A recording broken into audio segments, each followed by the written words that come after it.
Frères et sœurs en Christ, bonjour.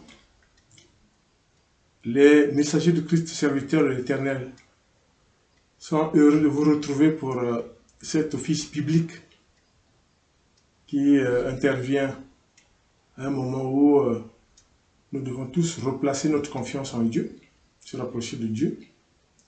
En effet, Dieu est de toute bonté et il peut tout.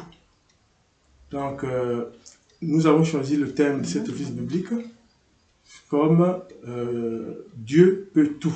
Et en effet, vous allez voir sur les deux lectures de Bible que nous vous proposons lors de cet office, on va apprécier, on va exalter évidemment la miséricorde de Dieu, mais ensuite et seulement par la suite la bonté, sa bonté telle qu'il la manifeste là sur les faits concrets.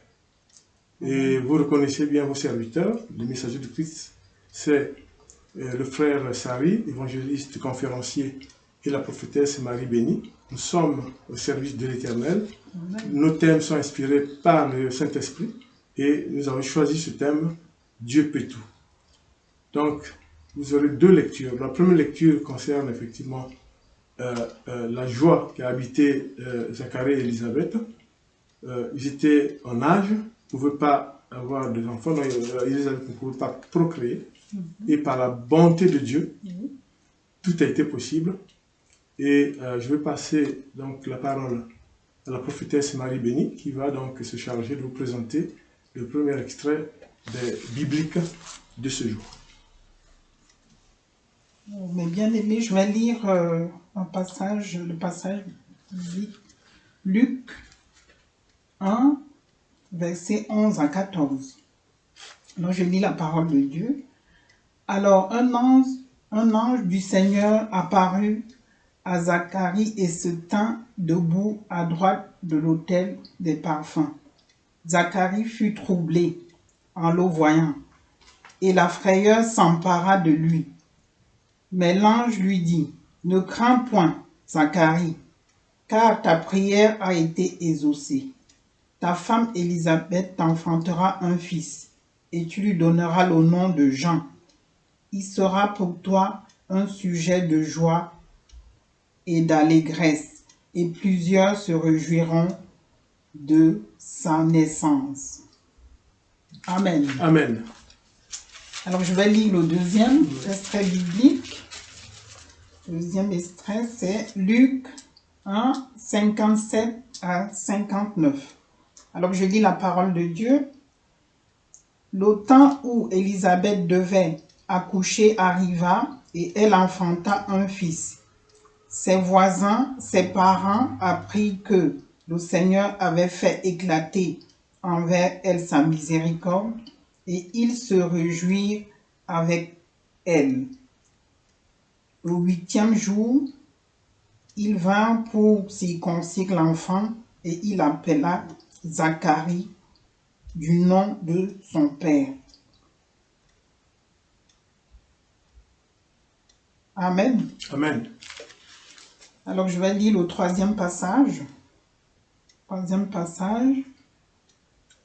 Alors c'est Luc 1, toujours, verset 67 à 80. Zacharie, son père, fut rempli du Saint-Esprit et il prophétisa en ces mots. « Béni soit le Seigneur, le Dieu d'Israël, de ce qu'il a visité et racheté son peuple et nous a suscité un puissant sauveur dans la maison de David, son serviteur, comme il avait annoncé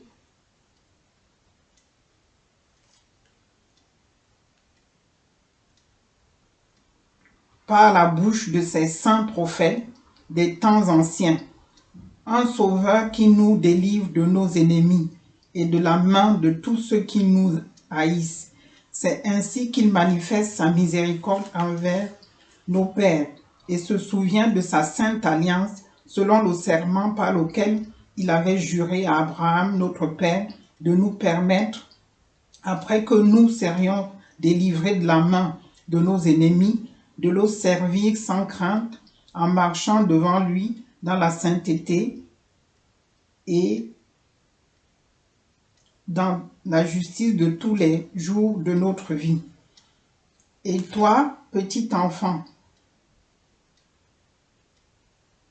tu seras appelé prophète du Très-Haut, car tu marcheras devant la face du Seigneur pour préparer ses voies, afin de donner à son peuple la connaissance du salut par le pardon de ses péchés, grâce aux entrailles de la miséricorde de notre Dieu, en vertu de laquelle le soleil levant nous a visités d'en haut, pour éclairer ceux qui sont assis dans les ténèbres et dans l'ombre de la mort, pour diriger nos pas dans le chemin de la paix. Or, l'enfant croissait et se fortifiait en esprit, et il demeura dans le désert jusqu'au jour où il se présenta devant Israël. Amen. Amen. Ah oui, bien-aimés dans le Seigneur, voici le miracle de Dieu. Ici, Dieu veut nous montrer qu'il peut tout. On ne doit pas être désespéré parfois dans la vie. Il y a plein de choses qui peuvent nous arriver et tout ça, mais Dieu est toujours là. Il écoute nos prières. On doit se lever dans la prière, on doit prier. Et Dieu nous exauce, mes bien-aimés. Voici Zacharie qui n'arrivait pas à avoir d'enfant avec sa femme Élisabeth. Et voilà qu'ils ont prié Dieu et l'ange de l'Éternel est apparu. Il a annoncé cette nouvelle. Bien aimé, j'ai lu dans le premier passage 11 à 14. Il les a annoncé cela, ils s'étaient troublés, ils ne s'attendaient pas, mais bien aimé, parfois la bénédiction de l'Éternel peut arriver quand on s'attend le moins possible, quand on croit que tout est fini pour nous, tout est vraiment terminé et tout, on est vraiment... on n'a plus espoir, c'est là où Dieu intervient. Parce que Dieu est un Dieu de justice, bien aimé. Dieu est un Dieu de justice, ce n'est pas un Dieu un Dieu de misère. Voilà. Il résout les problèmes de son peuple. Et puis il a son temps, mais bien aimé. On ne peut pas forcer les choses. Il faut laisser agir, même si on prie, s'il ne nous exauce pas, même pas tout de suite. Il fera à son temps. Parce que Dieu, c'est pas un Dieu où on peut... il est souverain. Voilà. C'est ça le mot. Il est souverain et il fait comme il veut, quand il veut. Et là encore, pour aller dans le sens de ce que dit la prophétesse, voilà que l'ange a bien dit à Zacharie et à Élisabeth, vous allez avoir un enfant. Malgré l'annonce de Dieu, ils avaient toujours un doute. Puisqu'ils ont dit, comment cela peut-il se faire avec l'âge que ma femme a et tout ça. Voilà, ils étaient dans le doute. Voilà, dans le doute, même si l'ange leur avait prédit ça. Et Dieu, pour manifester sa puissance, mais voilà, il l'a concrétisé. Et l'enfant est né. Et quel était cet enfant? C'est le prédicateur numéro 1 qui a annoncé la venue du Christ. C'est Jean le Baptiste. Donc vous voyez que, franchement, Dieu peut tout. Tel est le thème de notre office biblique de ce jour. Ne vous découragez pas, soyez dans la foi. Et là aussi, c'est un lieu pour dire que la foi, avec la foi, on peut tout. Puisque quand vous avez foi dans le Seigneur vous le rend très bien. Parce qu'il a toujours dit, ceux qui m'écoutent et me suivent, qui appliquent mes lois, je les exauce. Souvenez-vous de ça. Et donc, devant le doute qu'avaient Élisabeth et Zacharie, il a dit, si, vous aurez un enfant, et vous appellerez, évidemment, Zacharie, maître, et Jean le Baptiste. Voilà. Et puis, ils n'ont pas oublié de remercier quand même le Seigneur. Il a fait un cantique pour cela, pour remercier le Seigneur, parce qu'il y a des gens, ils prient, et quand Dieu les exauce, ils oublient de le remercier. Voilà. Pour eux, ils ont fait comme s'ils avaient fait par eux-mêmes.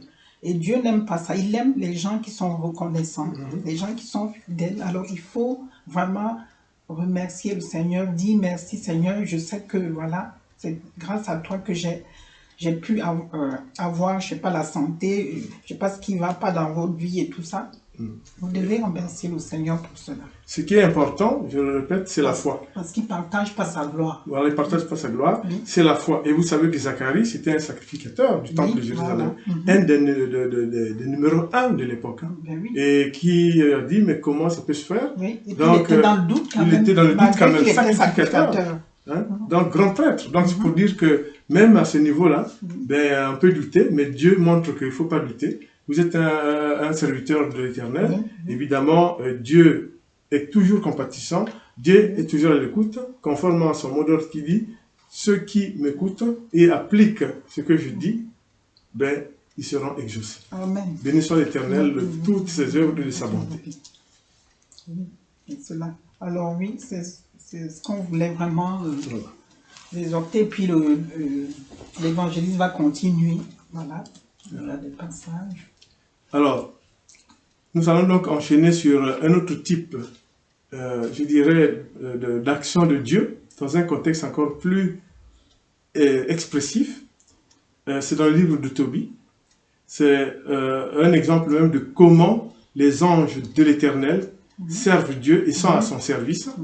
Les anges, me direz-vous, ne sont pas d'actualité, mais qui parlerait d'actualité des anges en ce moment aussi, parce que les anges sont des êtres transcendantaux qui sont autour de l'Éternel. Ils servent l'Éternel, ils sont envoyés en mission. Oui, c'est pas nous et un jour, nous ferons une évaluation sur les anges. Ils sont 7, mis à part l'armada céleste qui est entourée de plusieurs constellations des anges, mais les anges missionnaires au service de Dieu, comme le dira, quand je vais lire l'archange Raphaël, ils sont 7.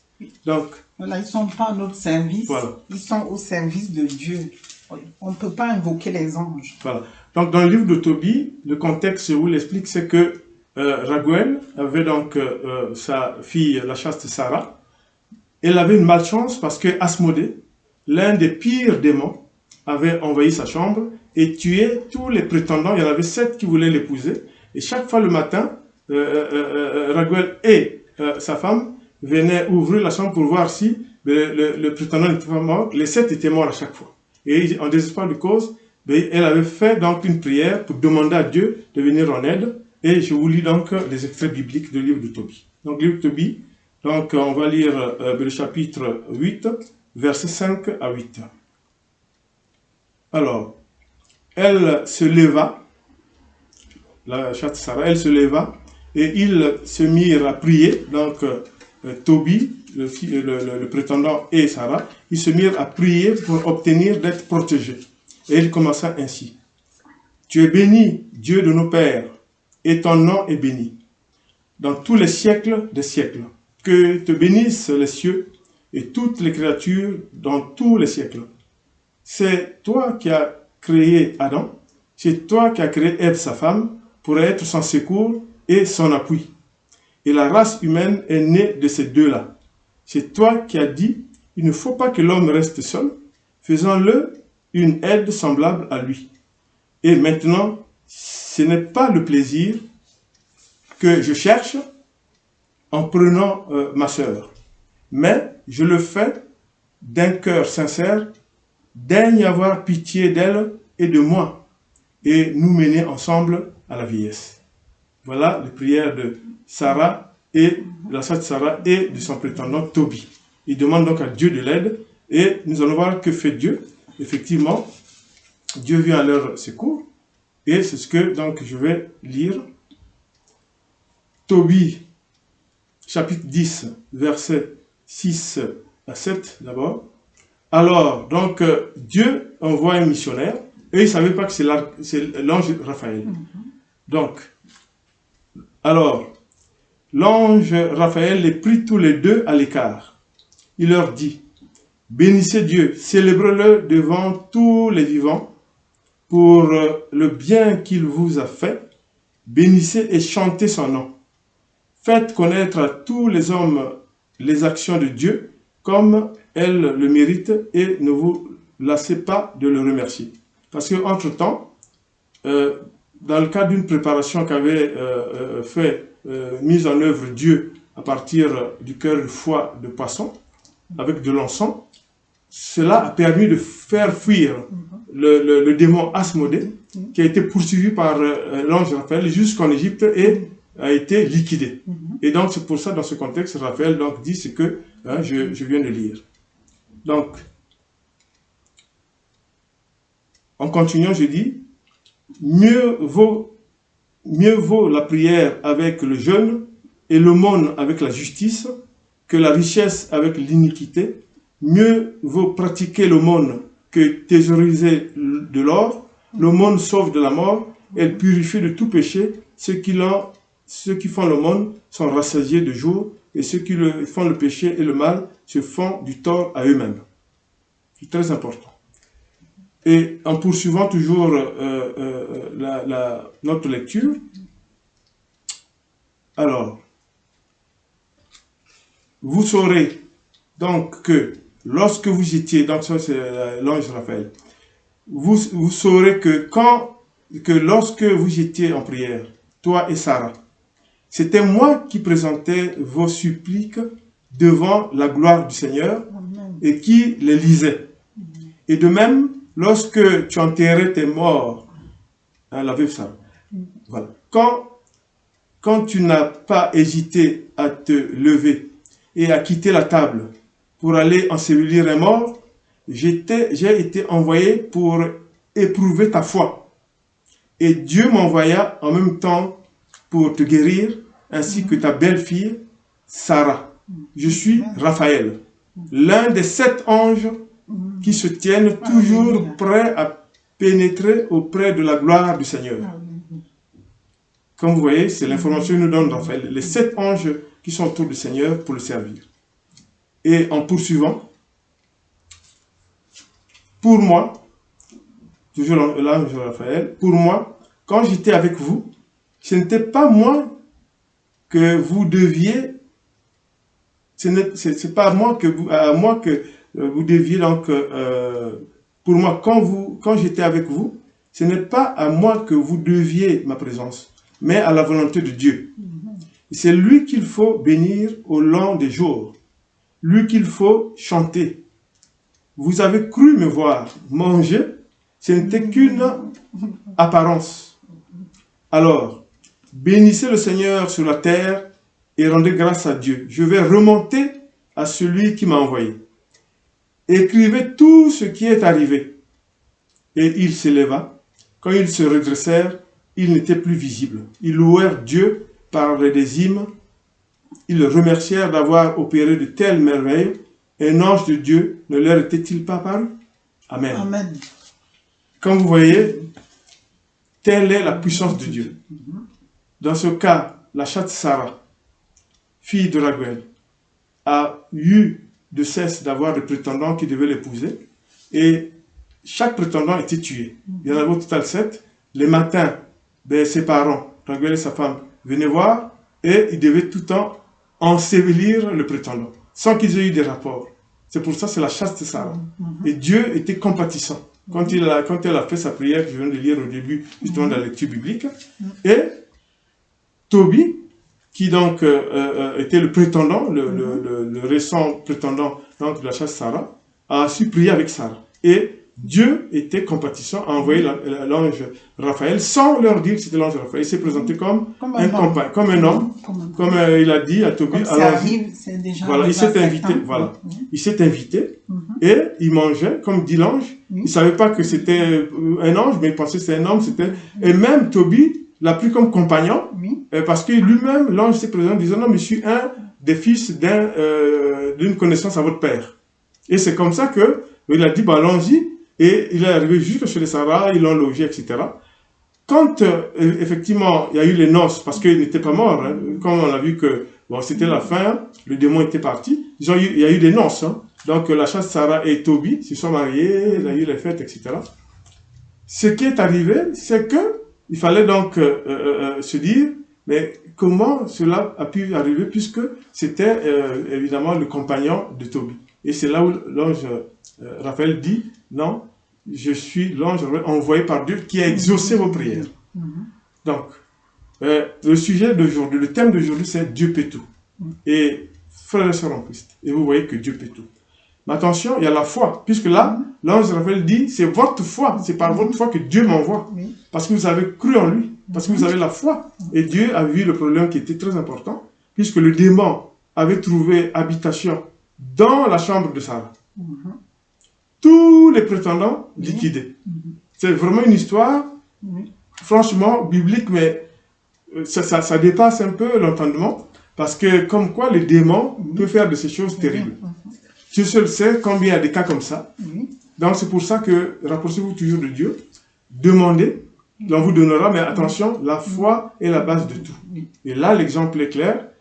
Et c'est pour ça que nous disons qu'à travers ces deux récits bibliques, c'est pour vous dire que ayez toujours confiance en Dieu. La foi se cultive, la foi se maintient. La foi n'est pas éternelle. Pourquoi? Parce qu'il est toujours à l'épreuve des choses. Dans le monde où nous vivons, il y a plusieurs tentations. Vous avez dans les mass médias, la télévision qui, évidemment, raconte pas mal de choses. Vous avez des films, vous avez des actes malveillants, vous avez les réseaux sociaux. Tout cela peut mettre à l'épreuve chacun de nous par rapport à sa foi envers Dieu. C'est très important. La foi, il ne faut pas dire que j'ai ma foi, c'est bon. On a des exemples de chrétiens qui avaient leur foi. Suite à un événement familial, ils disent Dieu m'a abandonné. Comme ça. Comme si, on ne peut pas se poser soi-même aussi la question, mais est-ce que cela est arrivé et quels en sont les motifs? Est-ce que pourquoi ce serait Dieu qui serait la cause de ça? Alors que peut-être nous-mêmes qu'avons-nous fait. Mais est-ce que nous-mêmes, nous avons la foi? Est-ce que nous avons demandé quelque chose à Dieu? Et ceux qui ont perdu même un enfant et tout, ils sont du jour au lendemain, c'était des croyants, ils sont devenus... Voilà, ils ont abandonné tout. Ils ont dit non, mais on abandonne tout. Mais alors, c'est une grave erreur. Donc, ce que nous disons à travers ces deux récits bibliques, c'est Dieu est entendant, Dieu est miséricordieux, mais en même temps, Dieu est à l'écoute de tout ce que vous pouvez demander. Et là, il n'a pas hésité à envoyer l'ange Raphaël, qui s'est transformé en homme. Ça veut dire que les anges peuvent apparaître comme des structures mythologiques, c'est-à-dire seulement on raconte que l'ange est passé, et puis physique, en homme. Dieu a essayé de envoyer des anges, parfois là on ne s'attendait pas. C'est après qu'on s'est dit, mais on a échappé à un accident et tout, et puis Dieu avait envoyé quelqu'un pour prier pour nous, avant. Et puis après un accident, on s'est dit, mais ce moment, on ne se rend pas compte, mais c'est Dieu qui a envoyé cette personne, qui a vu que vous étiez en danger, puis il a envoyé cette personne pour prier pour vous. Que vous échappez à cette... Ou alors, tout d'un coup, vous êtes à la dernière minute, le programme change. Et vous avez échappé à quelque chose. Voilà. Vous devez prendre un avion. Et ce jour-là, vous ne prenez pas l'avion. Vous maudissez les gens parce que le billet n'est pas sorti à temps, ou bien que le taxi est arrivé en retard à l'aéroport. L'avion part et quelque chose de fâcheux arrive. Vous êtes sauvé, mais indépendamment de vous. Mais peut-être que c'est Dieu aussi qui vous a sauvé. On récite ça, on vous le dit tout ça, tout simplement parce que les chrétiens doivent cesser d'avoir une perception trop archaïque de la puissance et de l'aide de Dieu. Il faut avoir sa foi.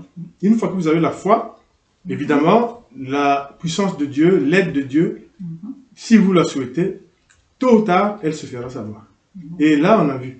Souvenez-vous l'exemple d'Élisée, le prophète Élisée. Malade, il a demandé à Dieu de le guérir de sa maladie. C'est une maladie naturelle. Dieu lui a dit, ça sera certainement pas possible, évidemment, de guérir de la maladie, mais Dieu lui a dit, je te donne 15 ans supplémentaires. Et il a vécu 15 ans de plus. Voilà l'exemple, il a vécu 15 ans de plus. On a des exemples comme ça. Ça veut dire quoi? Ça veut dire que nous devons, en toutes circonstances, garder la foi. En même temps, la foi est tellement quelque chose je dirais pas léger, mais on peut la perdre pour rien. Il suffit d'avoir une preuve difficile de la vie pour dire « Ah non, je ne crois plus », etc. Donc, il faut savoir cultiver sa foi. Et puis, ça vient aussi de ce qu'on entend, parce qu'il y a des choses qu'on ne doit pas vraiment écouter parfois. Voilà, il y a des choses qu'on ne doit pas écouter, il faut faire attention, effectivement. Parce que, comme je vous disais, une avalanche des informations, vous avez les réseaux sociaux qu'on ne contrôle pas, vous avez pas mal de choses qui font que le chrétien perd sa foi. Oui, un chrétien doit vraiment être sélectif. Voilà. Or, vous savez que lui-même, Dieu l'avait dit, chacun doit évidemment exprimer sa foi par rapport à Dieu. Et c'est ce qui est très important. Donc, en filigrane, nous dirons que par rapport à l'office biblique d'aujourd'hui, que les chrétiens sachent que, en toutes circonstances, il faut garder sa foi, il faut l'exprimer à Dieu en toutes circonstances et en tout moment. Il faut ne pas oublier de prier, la prière étant le moyen de communication avec Dieu. Mais en même temps, il faut être à l'écoute de Dieu, parce que ce que va faire Dieu, si vous n'êtes pas à l'écoute, vous n'allez pas le percevoir. Il faut faire très attention. Et là, dans les deux exemples que nous avons là, vous avez vu que Zacharie, pour lui et sa femme Élisabeth, qui avaient un doute, ils ont cru en Dieu et ça s'est manifesté. Et là, la chatte Sarah et Tobie, Tobie a vu quelqu'un se rapprocher de lui en disant « Je t'accompagne ». Le type a dit « Moi, je suis le fils d'un ami de ton père ». Et il a fait confiance. En fait, c'était l'ange Raphaël. Donc, vous voyez que nous disons que les anges sont au service de Dieu. Et là aussi, c'est un message en tant qu'exégèse pour dire il faut faire attention à ne pas pervertir le langage du Seigneur. Les anges ne sont pas pour nous à notre service. Les anges servent Dieu et Dieu sait comment les envoyer. Il a envoyé l'ange Raphaël le même quand il y a eu la traversée de la mer Rouge, celui qui dirigeait, qui était en tête du peuple de Dieu quand il traversait la mer Rouge. Et il était aussi avec le peuple israélite dans le désert, à chaque fois qu'il allait, qu'il fallait combattre. Et là, vous savez aussi que l'ange Gabriel qui a aussi participé à pas mal d'envois de Dieu par-ci par-là. Et les anges sont été envoyés notamment, vous savez, dans la conversion de Paul, de Saul. Paul, quand il a eu sa conversion, quand il a eu vision, il est tombé. Évidemment, après, Dieu a envoyé un ange pour ensuite bien assurer sa conversion et lui donner la mission qu'il avait, la mission d'apôtre et en plus d'évangéliste des nations. Donc, c'est pour vous dire que Dieu Tout-Puissant, il est avec nous, c'est notre Père. Nous devons, en toutes circonstances, essayer toujours de nous rapprocher par les prières. Et chaque fois qu'on a une difficulté, on peut toujours se rapprocher de Dieu pour pas avoir honte ou alors soi-même se mettre à douter. C'est pas l'attitude des chrétiens. Le chrétien ne doit pas être douteux, il doit garder sa foi intacte et prier. Et par contre, il faut être attentif à l'écoute de Dieu. Dieu peut parler par vision, Dieu peut parler par rêve, Dieu peut parler par ce qu'on appelle la méditation. Dieu aussi peut parler par la voix. Souvenez-vous de tout ça, le cas de Jonas. Il y a plusieurs choses que, voilà, il faut faire vraiment, être à l'écoute. Nous ferons une évangélisation sur comment écouter la parole de Dieu. Nous aurons la moisson est grande, ce que l'appel de Dieu est grand, ce qu'il faut faire est encore vaste. Mais pour aujourd'hui, retenez que Dieu peut tout. Rien n'est impossible aux yeux de Dieu. Il est entouré de ses anges, il peut envoyer les missions, il peut directement agir lui-même. Et le Seigneur, notre Christ, le Christ Jésus qui est avec nous, est là aussi pour nous aider. L'Esprit Saint, le Rédempteur. Nous sommes au temps de l'Esprit Saint, comme avait dit Jésus après l'Ascension. Il avait dit, soyez sans crainte, je vous envoie le Paraclète, l'Esprit Saint. Donc nous sommes vraiment au moment où, si on a des difficultés, il faut toujours prier, parce que l'Esprit Saint est là pour nous guider, parce que le Seigneur Jésus est là, il ne nous a pas abandonnés, et parce que le Dieu le Père est toujours attentif à ceux qui l'écoutent et à ceux qui appliquent ce qu'il recommande. Béni soit le Seigneur pour cet office biblique, et que Dieu fasse que nous puissions toujours avoir la joie de tenir ce programme de la télévision, les messagers de Christ, serviteurs de l'Éternel. Amen. Amen.